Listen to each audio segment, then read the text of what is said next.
Hello friends, welcome back. Welcome to the concepts of CISSP. Here we are going to discuss domain 3 in this series, and you are watching episode number 4. And in this episode I will be discussing a very fundamental attribute or a fundamental principle of a secure design, which is economy of mechanism. So if you look into the domain objective of domain 3, security architecture and engineering, we are covering point 3.1, which is research, implement and manage engineering process using secure design principles, right? So principles are the foundation of everything. Any creation which we do is a two-step process. First we think of that creation in our mind, and then we implement that creation in terms of some architecture, and then we do a real implementation, right? So thinking and making a framework or an architecture is considered step 1, and then step 2 is the real engineering, which involves actually putting boots on the ground and doing the real work. Now in this section 3.1 we are discussing threat modeling. We already discussed threat modeling in quite a bit detail. Then we discuss least privilege, defense in depth, secure defaults, fail securely, separation of duty, keep it simple, zero trust, privacy by design, trust but verify, and shared responsibility. So all these topics which we will be discussing here, we will refer Saltzer and Schroeder's principle and ISO IEC 19249. You can get more detail about Saltzer and Schroeder's design principles on Wikipedia and in some textbook as well. That these design principles are the foundation of any secure system, any secure computing environment, or a trusted system, you can say.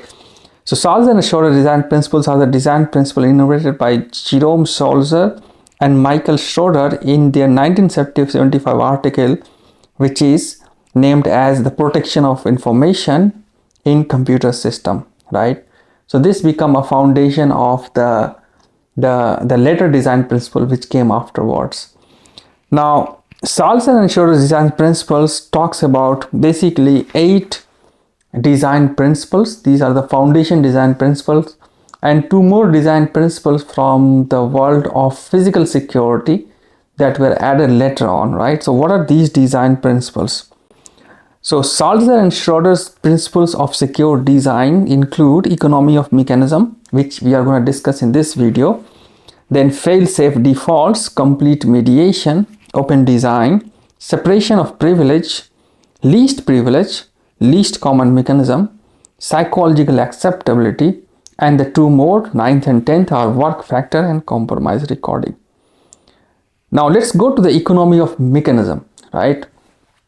So economy, when we say economy, it means some sort of money or some sort of dollar figure in our mind. But here economy of mechanism is how a mechanism is economic in terms of the time and effort we put in to secure that system, right? So how economic is our mechanism? Mechanism is the arrangement of parts and components, people, process, technology, everything to achieve something unique, right? So any computing system is designed or is engineered to serve a purpose. Now how economic is that mechanism is addressed by this design principle, which is called economy of mechanism, right? Here when we talk of economic, like how economic is our mechanism, we are actually referring in terms of management and security, right, which eventually translates to dollar figure, but the prime or first hand objective of economy of mechanism is to ensure that the management and security of the mechanism is achieved using less effort and manageable effort and in the best way possible, right? And when we talk of mechanism here in this principle, we are referring to architecture and engineering. One very important point which we should always keep in mind, that the complexity of a system and the security of a system are related and they are inversely proportional, right? So if you increase the complexity of the system, it means you are reducing security.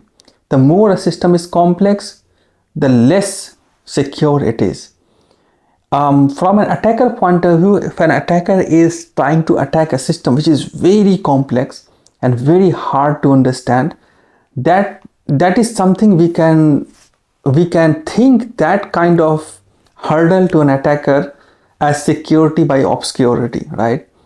But from the point of view of the management of a very complex system, the effort required to manage the system is very high, and the more effort you require, the more fatigue you introduce into the system, right? And that results into vulnerable blind spots. One way of thinking this is that as you increase the complexity of the system, the effort to manage the system increases. This is very natural, right? Now, if you increase the effort to manage the system, you introduce more loopholes in the system. And as you introduce more loopholes are basically the absence of control points, right? So if you have a system which is having, let's say, 50 firewalls, right? And those 50 firewalls are interconnected to different network segments, and there is a very poor documentation which says that what is the exact data flow between any 2 points.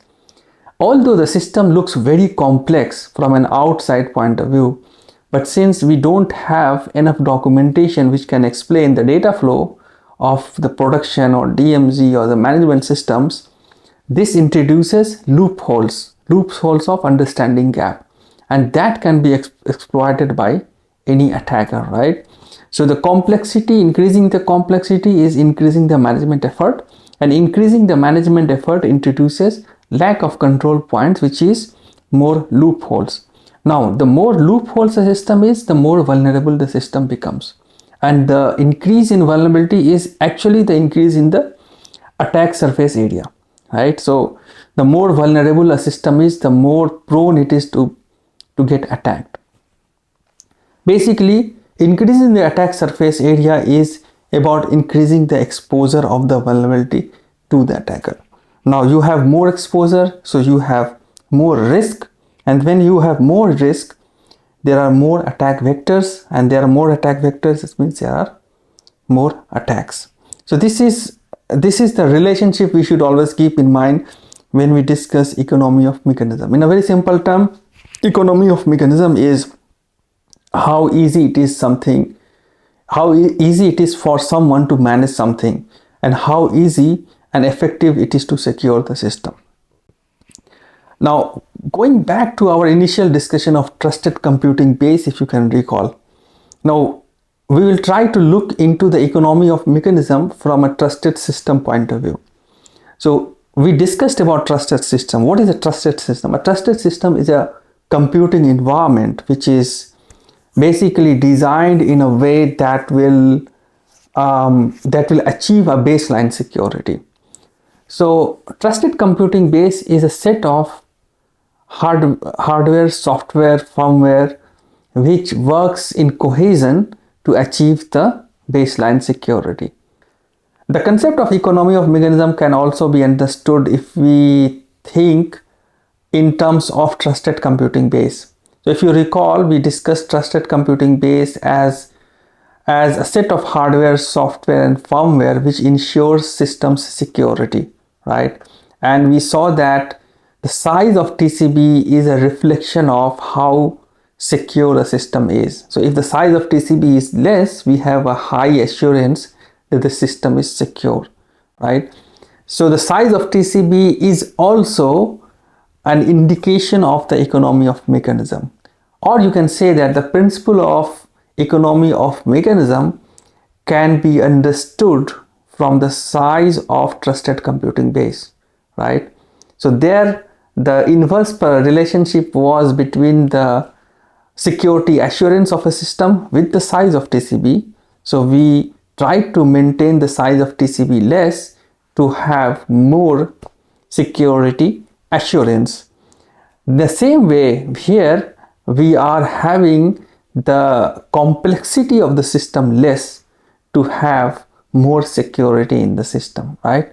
So the size and complexity are kind of together when we discuss economy of mechanism. I hope this point is clear, and now we will be going into the next security principle, which is fail-safe default.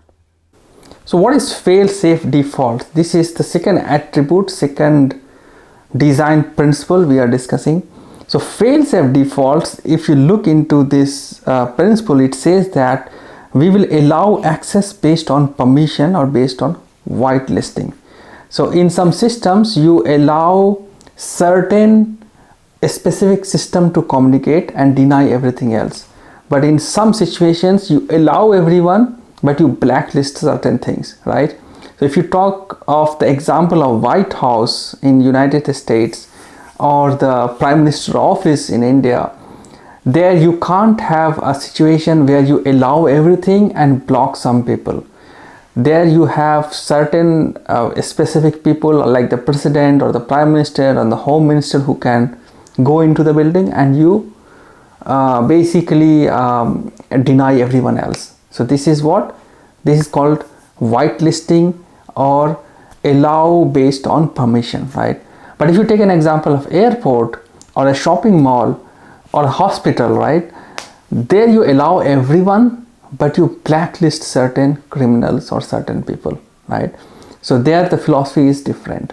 Now fail-safe default says to allow access based on permission or whitelisting. The example I gave you about White House or the Prime Minister office. Now fail-safe defaults, in a technical term, it says that when a system fails, return the state of system in a secure state, right? So that the system's confidentiality, integrity, availability as defined by the baseline or as defined by the expectation of the trusted system is upheld, right? Now if you see here in my screen, you have a system which fails. Now the system returns to in a safe state or a secure state, and you can see the examples are like the blue screen of death of Microsoft Windows. If you are old enough to witness this in old Windows 98, 95, XP, even Windows 2000, they have this blue screen of death, and I have seen some blue screen of death on new Dell machines as well. So what is blue screen of death? Blue screen of death is basically when Microsoft operating system sees that there is some system crash or some problem with system security or performance. It actually stops working and then it reboots again to a state which is secure, right? Now the other paradigm was that if something fails, let's lift all the security and allow everything, which will fail the purpose of a trusted system. I hope fail-safe default is understood, and let's meet you in the next video. We'll discuss the next design principle. Hope to see you again, and best of luck for your CISSP exams.